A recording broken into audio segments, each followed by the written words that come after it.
Dan tentunya kalaupun tidak sama dengan Pak Jokowi, tidak lebih dari Pak Jokowi, paling tidak minimal sama dengan Pak Jokowi. Hasil kinerjanya kan. Kalau kita membawa sosok Pak Jokowi, kalau hanya sekedar satu kursi itu terlalu kecil. Ya, apalagi pesan politik itu udah sangat jelas kok. Tidak hanya masuk Senayan, tapi memenangkan kontestasi. Ya, jadi kalau hanya dapil Jateng Jawa Tengah 5, saya kira sudah bisa kalau berdasarkan perolehan suara di 2024 sudah bisa dipastikan Mas Kaisang ini akan maju ke Senayan. Ketika mereka terus melakukan perlawanan terhadap Pak Jokowi, ini yang semakin membesarkan Pak Jokowi dan PSI dan semakin memperkecil menggerus suara mereka. Mereka kan seharusnya ingat situ. Saya kira sini memang pertarungannya itu bukan hanya sekedar Mas Kaisang dengan Mbak Puan, tetapi memang nama besar PDI Perjuangan dengan PSI.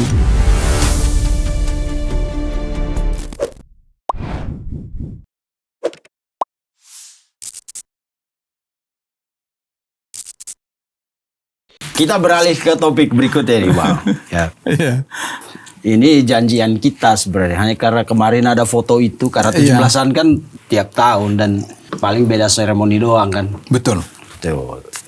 Karena ada momen itu kemarin, jadi kayak ini menarik buat kita bahas. Tapi kita mau bicara tentang tadi, ya kan, maraton menuju 2029. Ya kan udah mulai nih kayaknya. Iya. Nah, ada partai yang sudah ancang-ancang mendeklarasikan, menyodorkan ketumnya, ya minimal jadi wakil lah, ya kan. Sejauh ini kan rata-rata berlomba jadi wakil nih, karena Pak Prabowo terlalu dikdaya untuk disandingin kan, kecuali memang kayak Anies Baswedan ya emang dia coba berdiri sendiri. Coba berdiri sendiri. Tapi yang lain itu kan tetap juga membuka peluang untuk bersama-sama.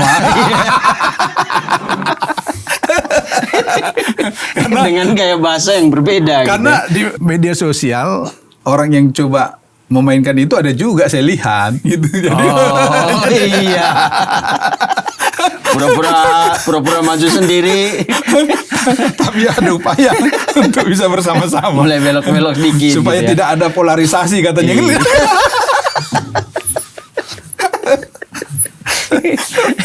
Dan yang menarik ini, Bang, kalau wapres cawapres itu kan ya itu kita masih inilah ya. Yang menarik yang dibahas sekarang itu adalah bagaimana PSI menempatkan, ini partai non parlemen loh untuk sementara ini ya. Menempatkan ketumnya Mas Kaisang itu di Dapil 5 Jawa Tengah. Ya, tadi seperti awal kita bilang bahwa kalau penempatan caleg itu kan itu udah urusan internal partai. Tapi kan karena ini politik, sorotannya kenceng nih, apalagi ketum Kaisang ditaruh di Dapil 5 yang entah kebetulan atau tidak, di Dapil yang sama itu ada Mbak Puan. Kalau menurut Bang Fernando, ini PSI iseng coba-coba atau memang serius mau bertarung di kandang banteng? Iya, kalau saya lihat memang ya, berdasarkan catatan yang saya coba dapatkan berdasarkan di pemilu kemarin, PSI ini kan di daerah Dapil 5. Jateng 5 itu memperoleh suara itu 134.249. Urutan berapa itu? Jadi kalau dari suara, dia memang di urutan kelima. Tetapi saya coba konversikan ke kursi. Jadi kalau saya konversikan ke kursi, PSI ini seharusnya mendapatkan kursi urutan ke-7 dari 8 kursi di sana. Untuk ke DPR RI? DPR RI. Jadi kan Dapil Jawa Tengah 5 itu ada 8 kursi. Perolehan suara PSI itu berhasil menduduki peringkat kelima, tetapi ketika dibagi kursi dia di urutan ke-7. Dan harusnya satu dari sana. Harusnya satu kursi, sehingga karena tidak berhasil parliamentary threshold-nya, akhirnya membuat PKB berhasil menempatkan kadernya di sana. Jadi saya kira ini bukan iseng, bukan sesuatu yang coba-coba, tetapi kalau dilihat dari hasil pemilu, ya memang sesuatu yang serius, walaupun harus berhadapan dengan Mbak Puan, Mas Arya Bima, di sana di dapil yang kalau orang bilang kan dapil neraka bilang gitu kan, karena keras-keras di sana pertarungannya. Belum lagi partainya, memang kalau saya lihat cukup besar perolehan masing-masing partainya. Jadi tinggal bagaimana seperti nasihatnya Pak Jokowi ke Mas Kaisang. Supaya betul-betul memahami, mengenali terkait dengan dapil tersebut. Apalagi kan kalau kita lihat misalnya Solo bagian dari Jateng 5, di samping ada Sukoharjo, Klaten dan Boyolali, tentu Mas Kaisang ini kan udah sangat mengenal lah kalau yang nama Solo, apalagi Pak Jokowi kan pernah menjadi wali kota Solo, terus kemudian saat ini wakil wali kota Solo itu kan kadernya PSI. Dan Kaisang anak Solo. Dan Kaisang lahir di Solo ya kan. Belum lagi kan kalau kita lihat terkait dengan sosok Mas Kaisang ini merupakan anaknya Pak Jokowi, tentu sangat bisa diterima oleh dapil Jateng 5 ini. Apalagi kalau kita lihat misalnya bagaimana upaya-upaya yang dilakukan oleh Pak Jokowi ataupun PSI untuk menjadikan Jawa Tengah dan juga daerah-daerah lainnya menjadi kandang gajah gitu. Jadi tentu ini betul-betul upaya yang serius yang sedang dilakukan oleh PSI untuk menempatkan Mas Kaisang di Jateng 5 supaya apa? Supaya PSI itu bisa bukan cuma sekedar ya seperti dibilang Pak Jokowi, bukan hanya sekedar masuk parlemen, lolos parliamentary threshold, tetapi bagaimana mereka bisa memiliki basis lah ya. Membangun basis dan juga memiliki kursi yang signifikan di Senayan sana. Oke. Lalu kemudian ada yang mengatakan begini, ini kan kultur politik Jawa Tengah itu sudah dibangun dan secara natural tuh bertahun-tahun itu terafiliasi dengan PDIP. Ya. Dan itu hitung-hitungan yang nggak main-main ya. Betul. Kalau orang mau bertarung di sana gitu. Karena Jawa Tengah itu adalah PDIP kata orang. Ya.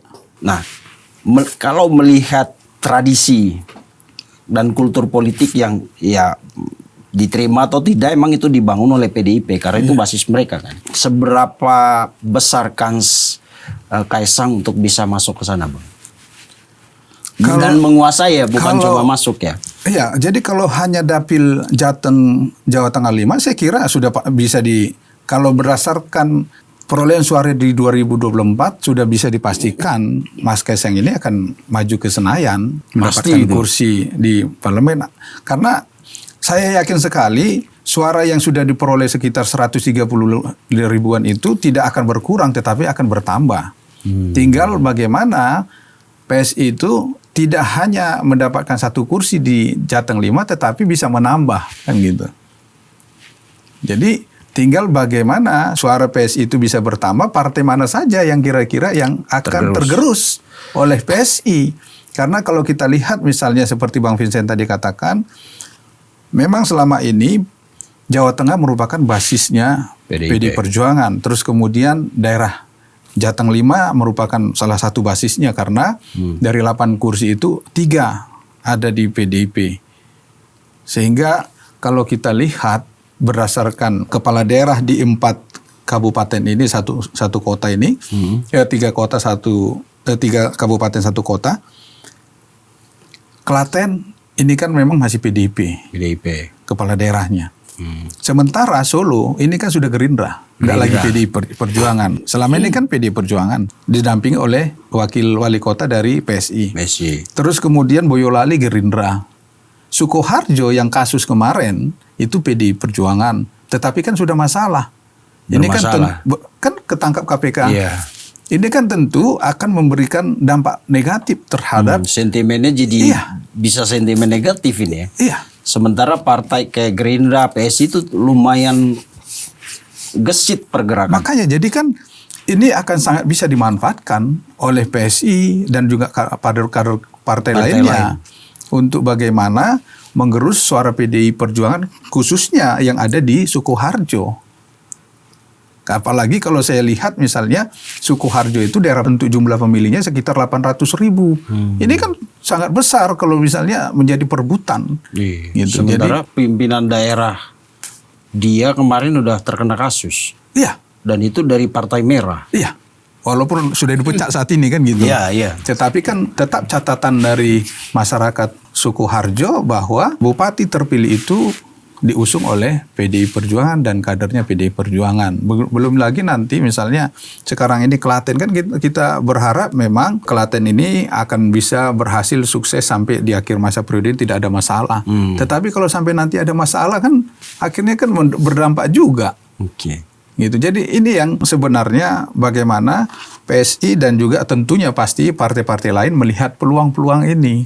Walaupun keempat daerah ini dikuasain oleh kader partai lain, tentu mereka kan coba melihat peluang-peluang apa yang bisa dimanfaatkan untuk bisa mendapatkan suara, apalagi misalnya seperti PSI.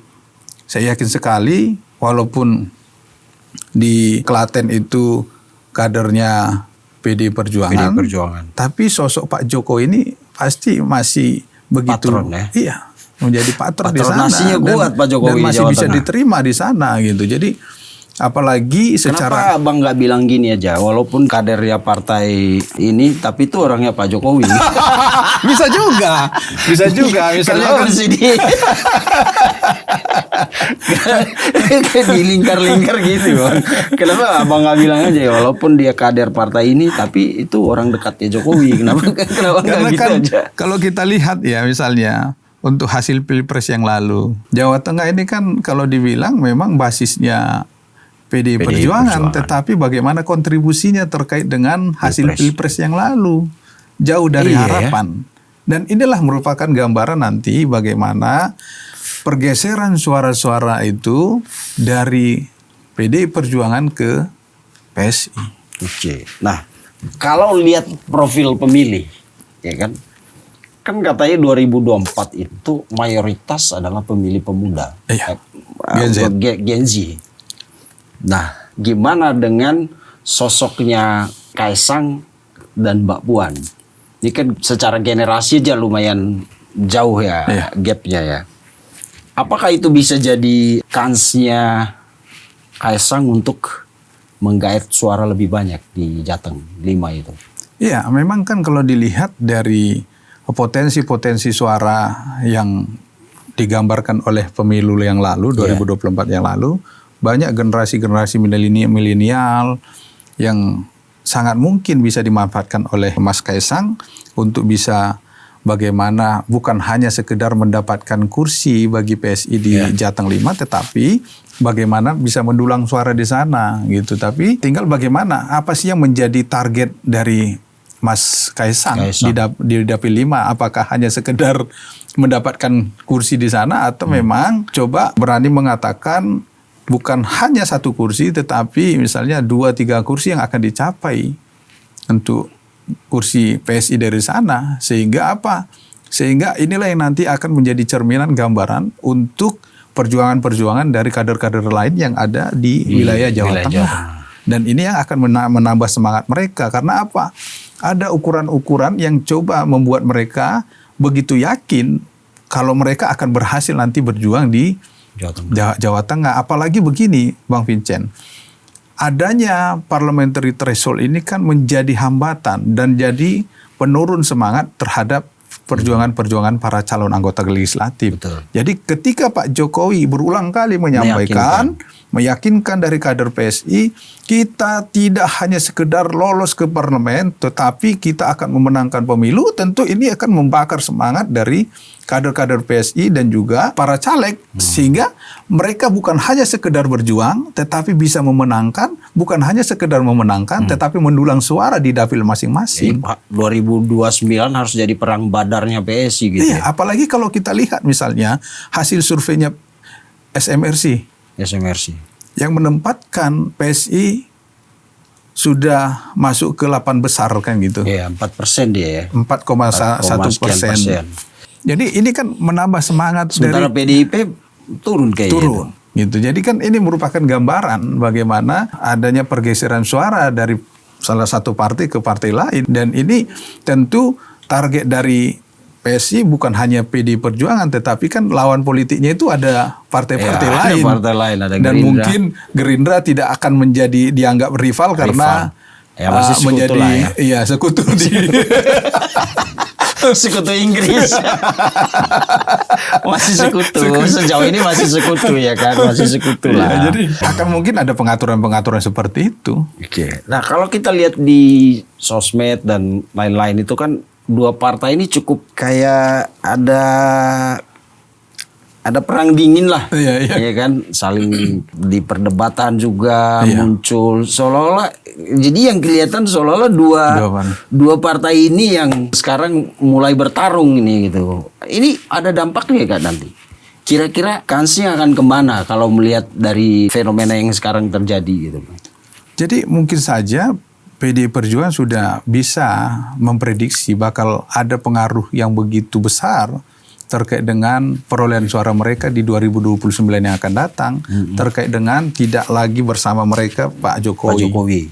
Gitu. Jadi inilah yang menjadi kekhawatiran-kekhawatiran sehingga apa? Sehingga harus terus dilakukan perlawanan. Sementara ketika mereka terus melakukan perlawanan terhadap Pak Jokowi, ini yang semakin membesarkan Pak Jokowi dan PSI dan semakin memperkecil menggerus suara mereka. Mereka kan seharusnya ingat situ. Jadi ketika mereka semakin menyerang PSI, semakin menyerang Pak Jokowi, justru ini akan semakin mengangkat. Dan itu terbukti. Misalnya dari hasil survei-survei sebelumnya, PSI itu belum mencapai 4%. Tetapi begitu mereka gencar melakukan serangan terhadap Pak Jokowi dan terhadap PSI, ini akhirnya bisa menambah hasil yang cukup baik. Gitu. Apalagi kalau kita lihat dari margin errornya survei ini kan di sekitar 2 sampai 3%. Jadi kalau ini misalnya ditambahkan bisa jadi 7% kan gitu. Gitu. Jadi ini kan sesuatu yang cukup signifikan saya kira kalau berdasarkan perolehan suara di 2024 yang lalu. Dan apalagi kalau misalnya nanti ada kesepakatan seperti saya baca itu misalnya ada keinginan beberapa pihak misalnya kalau Pak Jokowi jadi langsung jadi ketua umum gitu kan, akan memberikan dampak. Saya juga melihat memang akan ada dampak yang cukup besar ketika Pak Jokowi akan menjadi ketua umum PSI dan nggak tahu nanti kapan waktu yang tepat karena kan Pak Jokowi ini perhitungannya cukup betul, betul-betul Iya, orang banyak yang bilang Pak Jokowi itu tidak pernah bergerak tanpa data. Iya. Dan kapan melangkah berdasarkan perhitungan yang tepat.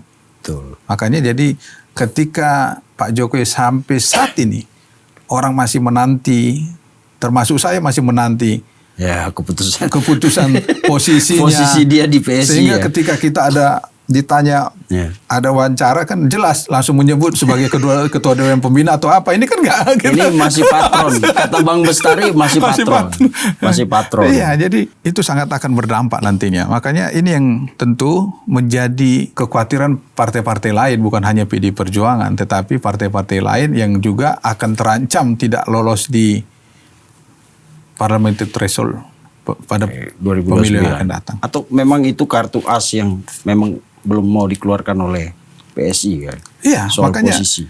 Makanya ngeri juga Pak Jokowi ini ya. Soal posisinya aja ditunggu sama orang. Dan itu berpengaruh politiknya ngeri sekali. Secara elektoral dan lain-lain gitu loh. Makanya memang sangat membekas saya kira. Maksudnya gini, kalau posisi itu ditunggu di Partai Golkar, oke lah pasti karena ini kan partai besar ya kan. Ini PSI partai non parlemen. Justru karena ini mereka tentu sudah melakukan kalkulasi partai-partai ini termasuk PDI Perjuangan terkait dengan bagaimana pengaruh Pak Jokowi ataupun Jokowi efek ini terkait dengan pemilu yang akan datang.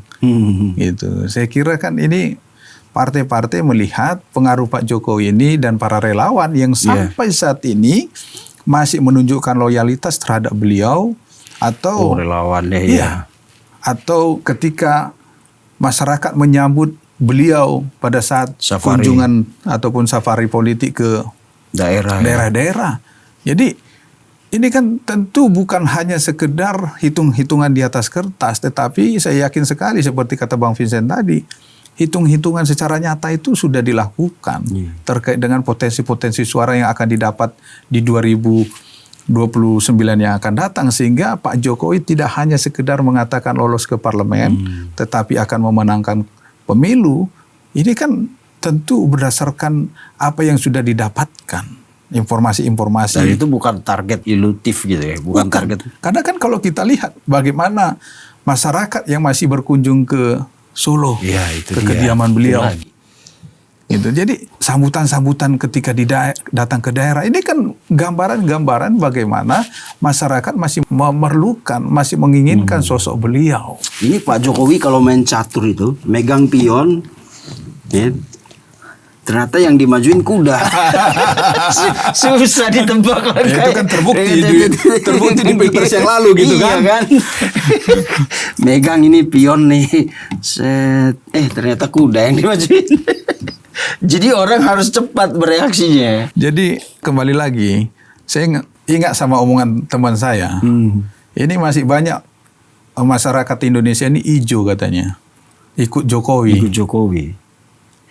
Jadi Ya setidaknya 2 kunjungan terakhir itu Lampung, NTT itu, dan aku ikut di dua-duanya itu Bang, meliput kegiatan di Lampung dan meliput kegiatan di NTT.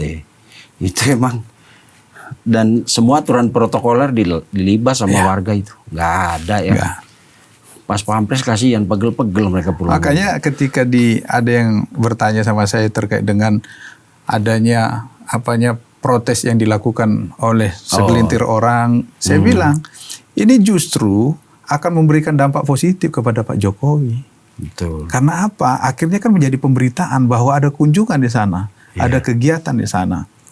Yang seharusnya media yang memberitakan hanya 20 atau 30 akhirnya menjadi 50, 60 karena 100. ada pemberitaan yang lain.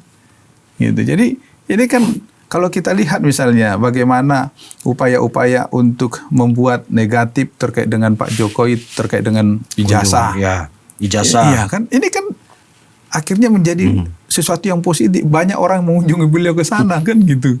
Dan orang pingin melihat secara langsung gimana sih sebenarnya Pak Jokowi ini.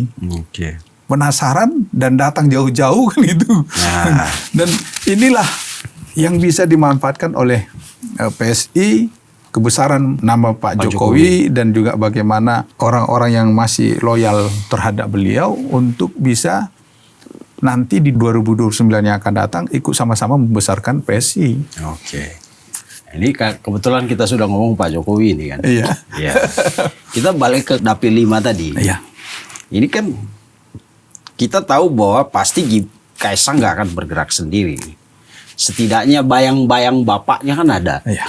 Apalagi kalau bapaknya ikut turun gitu, ikut memainkan peta politik di situ. Gitu. Nah, kemudian orang nanti tidak lagi melihat ini sebagai pertarungan Kaisang dan Puan kan? Puan. Iya Kak.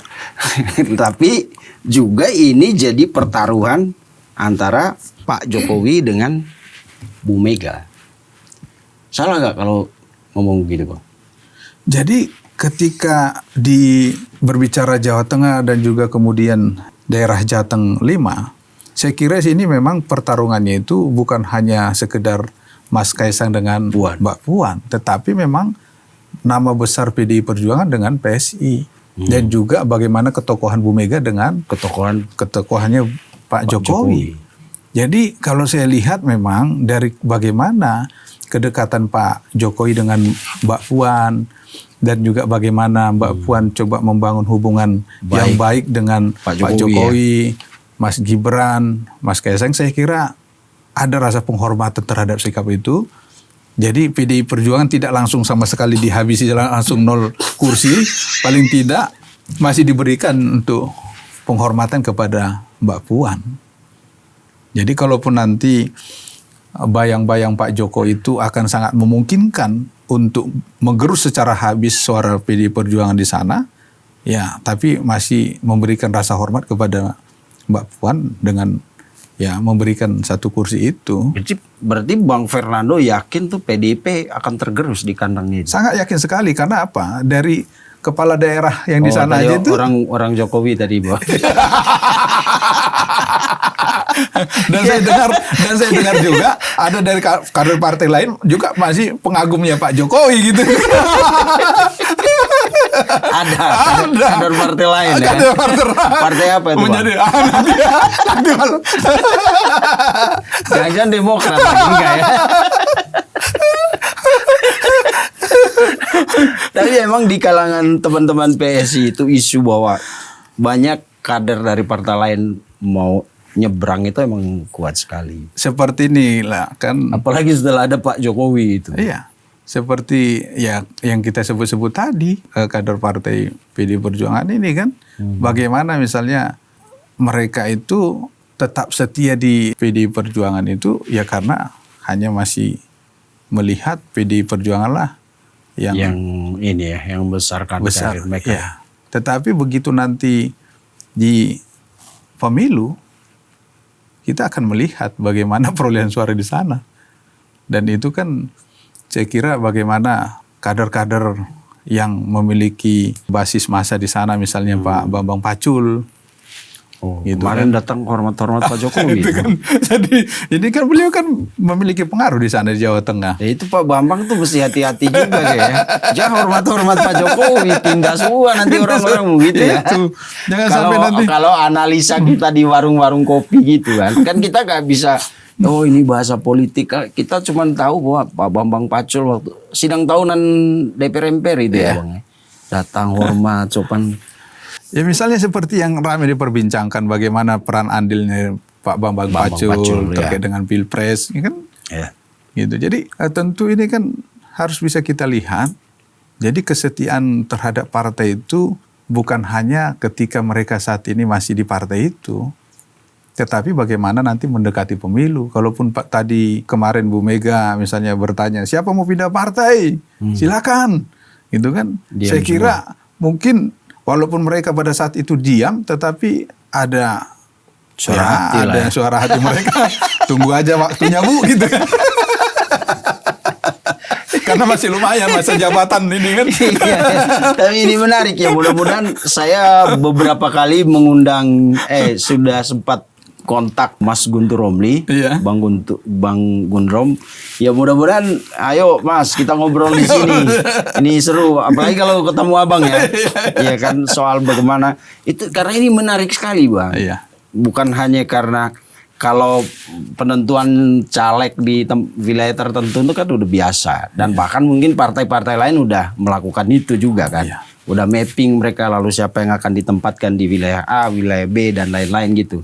Cuma ini bahkan mungkin kalau nggak ada Kaesang dan Mbak Puan di Dapil 5 itu, orang belum bahas tentang caleg, ya kan? Masih ngomongin tentang bagaimana pisahin Pak Jokowi dari Pak Prabowo, program MBG dan lain-lain. Tapi karena begitu, wah, dua orang ini ada di sana, maka itu menjadi perbincangan politik yang sangat menarik jadinya.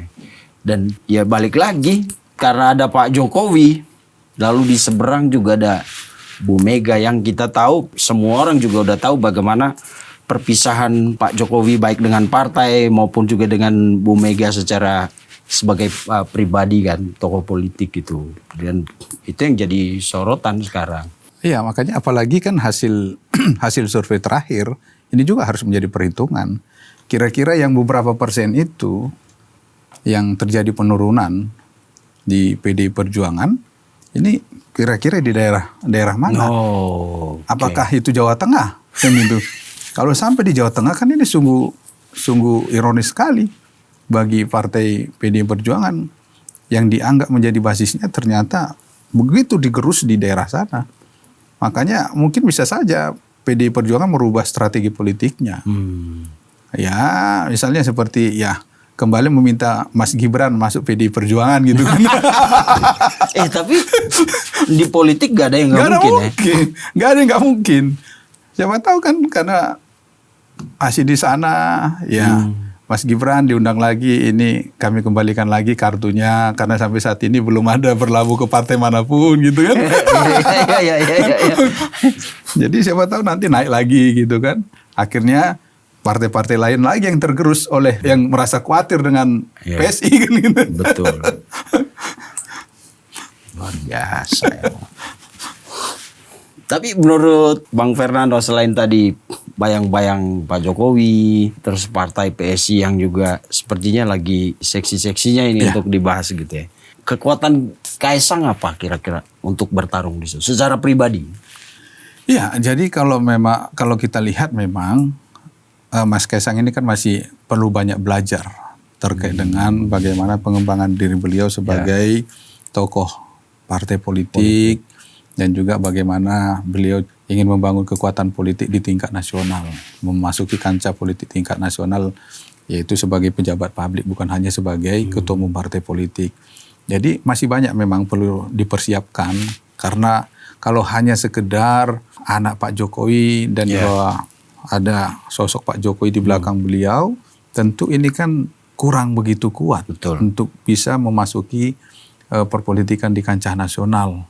Itu makanya perlu ditingkatkan bagaimana kemampuan kapasitas beliau terkait dengan memahami dan juga mengikuti kancah perpolitikan, apalagi terkait dengan kemampuan beliau terkait dengan legislatif, lembaga legislatif yang akan dimasuki. Jadi tentu beliau coba sebagai anak muda memberikan pandangan-pandangan, pemikiran-pemikirannya terus kemudian memberikan pendidikan politik kepada masyarakat-masyarakat yang ada di daerah Jateng 5 khususnya, dan juga tentu di seluruh wilayah Indonesia, karena beliau sebagai ketua umum terkait dengan bagaimana fungsi legislatif itu kan. Ini bisa saja karena berdasarkan daftar pemilih tetap di 2024 yang lalu kan seperti yang disinggung oleh Bang Vincent tadi, mayoritas pemilih pemula.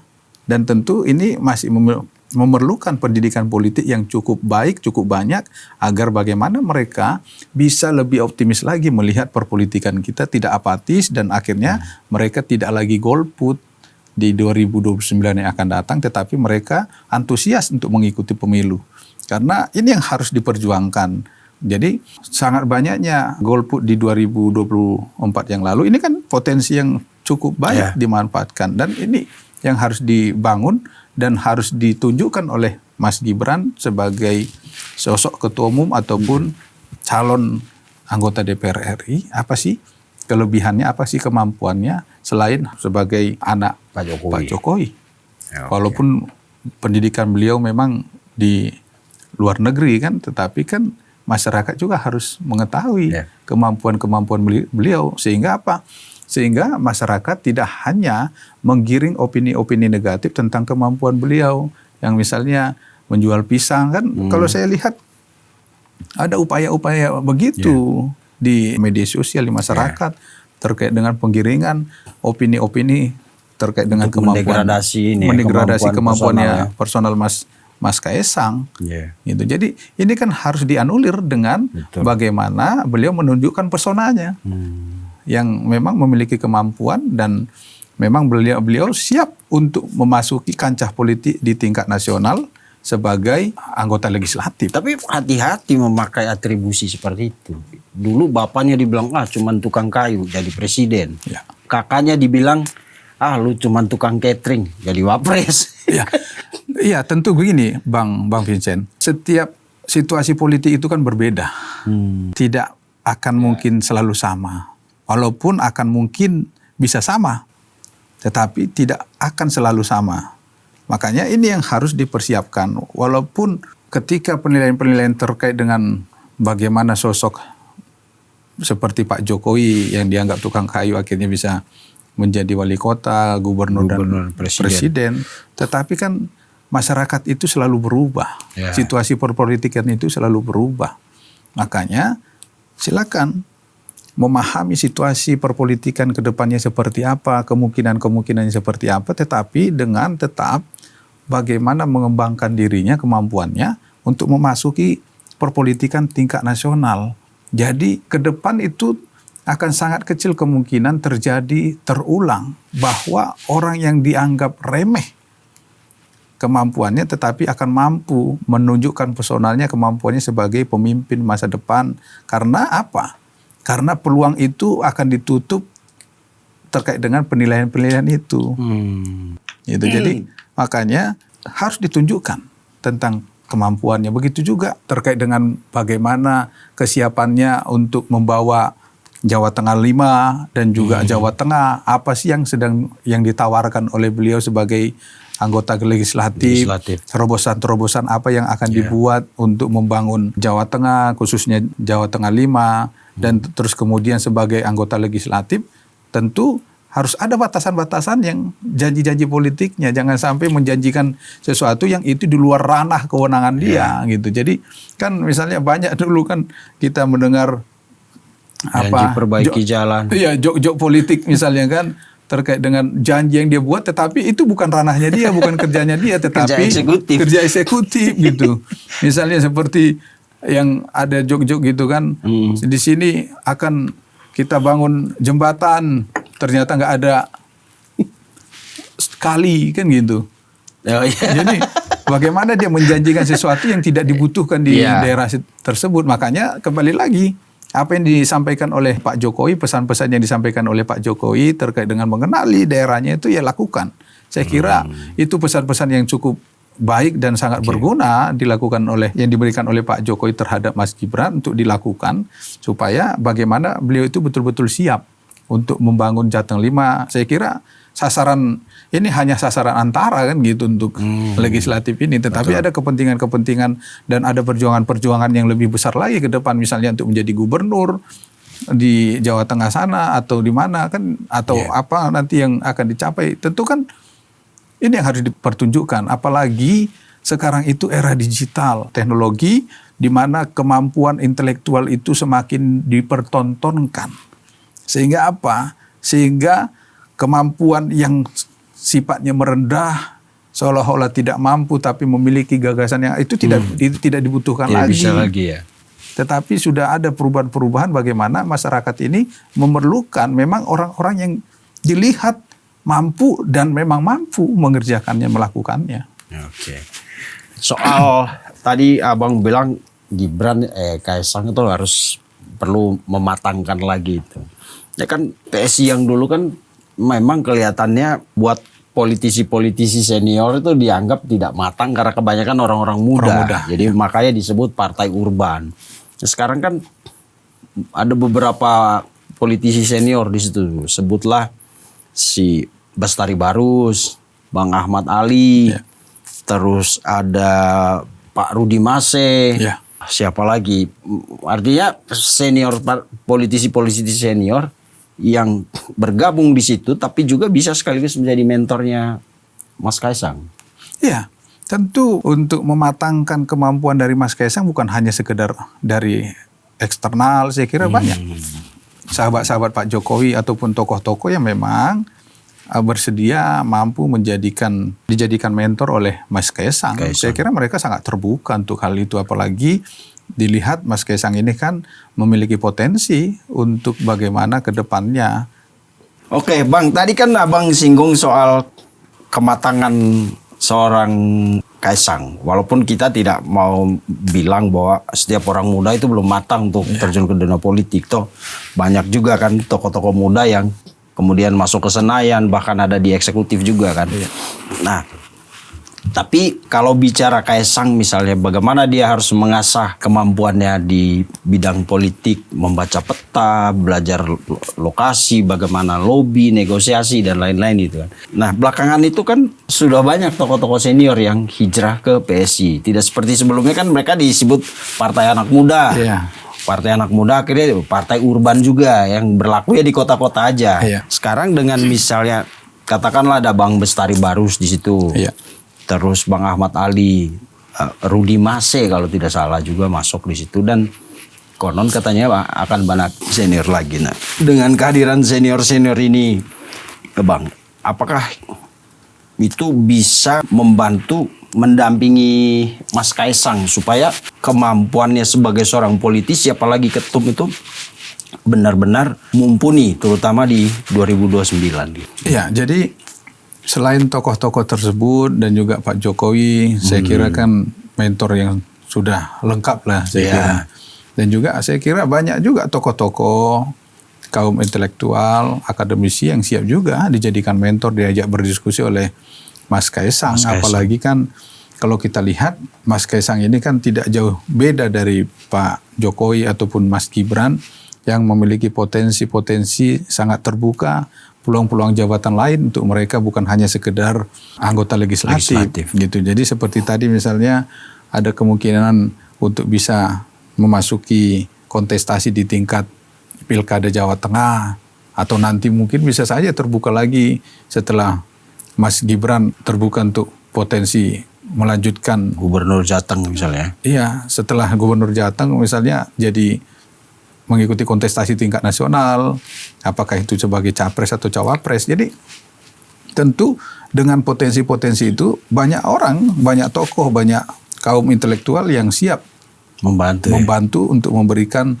masukan-masukan agar bagaimana ketika beliau itu nanti dipercaya oleh masyarakat bisa memimpin secara baik sesuai dengan harapan, dan tentunya kalaupun tidak sama dengan Pak Jokowi, tidak lebih dari Pak Jokowi, paling tidak minimal sama dengan Pak Jokowi hasil kinerjanya kan gitu. Jadi saya kira siapapun akan terbuka, dan tentunya siapapun itu tokoh-tokoh politik yang siap memasuki kontestasi di tingkat manapun harus membuka diri untuk mengembangkan diri terkait dengan apa yang harus dilakukan untuk bisa memanfaatkan potensi-potensi yang ada di daerahnya, potensi-potensi yang ada di Indonesia ini agar bisa dimaksimalkan untuk kepentingan mensejahterakan rakyatnya, bukan hanya segelintir orang. Jadi kesimpulan soal pertarungan Jateng Dapil 5 itu gimana? Ya kembali lagi saya katakan, memang kalau sekedar hanya untuk mendapatkan kursi, saya kira bukan hanya itu, tetapi bagaimana memenangkan hasil di sana. Jadi bukan hanya sekedar dapat satu kursi dan juga perolehan suaranya di urutan kelima seperti pemilu yang lalu, tetapi bisa memenangkan untuk perolehan suara di Jateng 5. Saya kira itu yang dimau Pak Jokowi. Karena dari pesan-pesan tersebut kan menguasai Medan, menguasai daerah, tentu ini harus siap untuk memenangkan kontestasi di sana. Jadi Kaisang diharapkan tidak hanya memenangkan pertempuran, tapi harus memenangkan perang di Dapil 5 itu. Di Dapil 5. Minimal di Dapil 5, terus kemudian bisa memenangkan untuk Jawa Tengah. Apalagi kalau kita membawa sosok Pak Jokowi, kalau hanya sekedar satu kursi itu terlalu kecil. Gitu. Jadi harus bisa memenangkan jadi nomor urut pertama. Jadi kalau hanya ini ada sosok Pak Jokowi yang pernah memimpin di daerah Solo, terus kemudian pernah menjadi presiden selama 2 periode, dan banyak hal-hal yang sudah dilakukan di wilayah Jateng 5, terutama di Solo. Kalau masih hanya urutan kelima dan hanya memperoleh suara 130.000, ini terlalu kecil. Apalagi di situ juga pernah ada Mas Gibran. Iya, makanya jadi sangat kecil sekali kalau hanya dapat satu kursi. Makanya saya bilang tadi, kemungkinan PDI Perjuangan disisakan satu kursi untuk menghargai Mbak Puan, dan juga mungkin untuk partai-partai lain juga akan waspada terhadap ini, karena Gerindra sebagai partai pemerintah, partai penguasa, dan juga ada 2 kepala daerahnya di situ, yaitu di Boyolali dan juga di Solo. Dan ada wakil kepala daerahnya, PSI. Enggak, wakil kepala daerah Gerindra juga. Gerindra di daerah Sukoharjo kalau nggak salah. Itu. Jadi ini kan sangat membuka juga, ada partai-partai yang akan ketakutan terhadap 2 partai ini. Apalagi mereka sekutu kan gitu. Akan tidak akan saling menyakiti, tidak akan saling mengurangi kan gitu. Tetapi akan saling memperkuat satu sama lainnya. Misalnya ya hitung-hitungannya udah jelas. Kalau ada yang dapat 3, ya paling tidak minimal yang lain juga 3. Gitu. Sisain 2 kursi. Wah, ada yang nggak dapat lagi dong.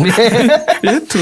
Kalau 2 ini dapat 3. Apalagi kalau saya lihat kan misalnya perolehan suaranya itu di yang urutan ke-6, ke-7, 8 itu kan di bawah 130.000. Ini kan sangat ke-7 pun rawan ya. Ke-7 pun masuk karena PT-nya PSI. Ke-8 apa ke-8? Itu karena parliamentary threshold-nya PSI kemarin nggak masuk. Makanya. Jadi sudah sangat jelas. Makanya hitung-hitungannya saya nggak asal-asalan gitu kan. Jadi karena melihat kekuatannya Pak Jokowi gitu. Jadi kalau hanya sekedar sama dengan yang lalu, saya kira Pak Jokowi nggak perlu mengeluarkan nasihat yang begitu serius untuk Mas Kaisang. Tetapi ada pesan yang serius disampaikan. Ini bukan hanya sekedar menang. Sama seperti yang berulang kali juga disampaikan kan. Bukan hanya urusan parlemen. Bukan hanya urusan parlemen. Bukan hanya urusan Senayan. Tapi memenangkan kontestasi. Ini juga pesan yang harus ditangkap oleh Mas Kaisang. Jadi walaupun itu disampaikan secara umum, tetapi perdapil itu masing-masing caleg harus bisa memaknainya dan membawa itu menjadi semangat perjuangan mereka, termasuk Mas Kaisang yang sudah bersiap mengikuti kontestasi di Dapil Jateng 5. Oke. Siap. Terima kasih Bang Fernando. Ini luar biasa ini. Memang kalau ngomong politik ini gimana ya? Ngeri-ngeri sedap juga ya. Ngeri-ngeri sedapnya bagi mereka kalau kita ngobrolin kan. Kalau kita senangnya aja lah ya. Akhirnya kan membuat yang lain waspada nih. Bang Vincent apalagi menonton nanti kan. Tapi menarik nih. Mudah-mudahan Bang Guntur Romli kita bisa ngobrol bareng di sini. Waktu itu udah sempat janjian tapi karena dia ada tugas di luar kota, ya saya juga nggak mau disalahin lu ngomong PSI doang nih, kita nggak ngomong. Tapi kalau termasuk ini Bang, karena kan kalau kita lihat tadi misalnya seperti di Jateng 5 itu kan, bukan hanya PDI Perjuangan, ada PKS, ada Golkar, ada PAN, ada PKB. Yang ini kan mereka juga jadi waspada. Demokrat nggak ada di sana? Nggak ada, nggak ada Pak. Kan mereka jadinya harap-harap cemas kan gitu. Dengan majunya Mas Kaisang di sana, saya kira bukan hanya PDI Perjuangan. Betul. Tetapi partai-partai lain itu seperti Golkar. Pokoknya kecuali Gerindra gitu. Kecuali Gerindra. Karena sekutu. Yang lain H2C semua ini. Harap-harap cemas semua ini. PAN, PKB, PKS gitu. Iya, apalagi pesan politik itu udah sangat jelas kok. Tidak hanya masuk Senayan, tapi memenangkan kontestasi. Jadi kalau memenangkan kontestasi di sana harus bisa mengalahkan kursi yang sekarang. Kalau sekarang ada 3 di partai lain, minimal berarti 3 harus didapatkan PSI. Kalau 3 didapatkan PSI, partai sekutunya juga kan 3. Ya paling tidak harus minimal 2 lah. 2. Ya. Sisa 3. Lagi itu 3. Enak banget kita ngomongnya. Tapi itu kalkulasinya jelas kan. Seperti tadi yang saya sampaikan, kepala daerah, wakil kepala daerah, walaupun mereka tidak menentukan hasil pemilu, tetapi peran penting mereka sangat ada terkait dengan perolehan suara di daerah mereka gitu. Karena kader-kader partai itu kan berjuang semaksimal mungkin untuk memenangkan partai yang mengusung mereka. Walaupun mereka orang Jokowi semua gitu. Kecuali ya tidak akan inilah, paling tidak yang hanya mengantarkan perolehan suara berapa ini kan. Karena itu udah pengalaman Bang Vincent. Kepala-kepala daerah itu yang diusung oleh salah satu partai, misal partai A, tidak tertutup kemungkinan dia akan berjuang untuk partai lain kalau hatinya sudah kepincut sama yang lain kan gitu. Gitu. Hanya dia takut aja dicap pengkhianat atau apa, makanya dia tetap mempertahankan menjadi kader partai itu. Tetapi gitu partai yang hatinya sudah melekat di situ, memenangkan kontestasi, ya dia akan memberanikan diri. Mungkin itu. Oke. Kita tunggulah. Tapi ini menarik sih. Saya yakin akan terus jadi perbincangan ini tentang 2 orang tokoh ini. Yang satu kan politisi senior, yang ya kita nggak perlu ragukan kapasitas kemampuan Mbak Puan ya secara politik gitu ya. Tapi Kaisang juga nggak bisa diremehkan. Iya kan. Secara pribadi dia punya potensi. Belum lagi dengan dukungan sekitarnya, mesin partai, ya kan, bayang-bayang Pak Jokowi, juga bayang-bayang Mas Gibran di Solo. Iya di Solo, betul. Dan juga ini kan PSI wakil wali kota di sana. Dan tadi ya kepala daerah lain. Hatinya Oke, makasih sekali lagi Bang Fernando. Mudah-mudahan nanti kita bisa datang lagi, kita ngobrol lagi untuk topik-topik lain karena politik ini makin kesini makin seru kayaknya. Seru, lucu, seksi, yang harus dibuat gitu. gurih buat dibahas gitu ya. Jangan baperan. Jangan baper. Iya, itu yang penting ya. Politik itu jangan baper. Kalau baper, waduh, bisa babak belur itu. Bisa sering check up. Oh iya. Wah, ini yang terakhir ini saya nggak tahu. Saya belakangan ini juga udah mulai check up gigi apa gitu. Oh, itu masih inilah. Makanya jadwal podcastnya kadang-kadang. Kalau check up karena usia nggak apa-apa lah. Yang penting jangan baperan. Ya, oke. Siap. Perlu saya kasih tahu dulu abang di partai mana gitu. jangan. Karena itu udah terlepas itu kan. Masa lalu itu harus ini. Udah selesai ya. Dan itu harus menjadi contoh untuk apa kita para elit bangsa ini. Masa lalu biarlah berlalu. Berlalu, gitu. Betul. Makasih Bang Fernando. Ya, pemirsa, itulah obrolan politik itu selalu menarik dan seru. Tergantung bagaimana cara kita membahasnya.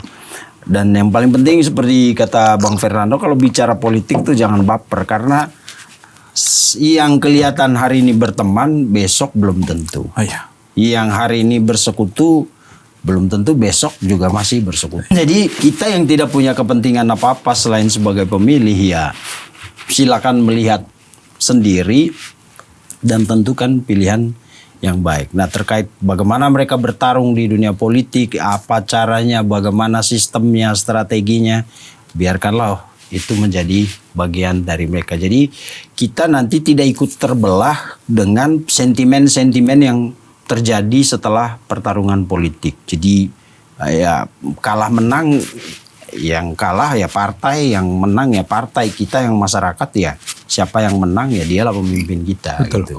Jadi sportivitas kita sebagai pemilih juga tidak akan terpecah belah oleh pertarungan kepentingan politik. Terima kasih Bang. Baik, Bang. Pemirsa, sampai jumpa di episode selanjutnya. Pasti kita pengen ekspresi mengedepankan estetika jelas tadi mendengar kan.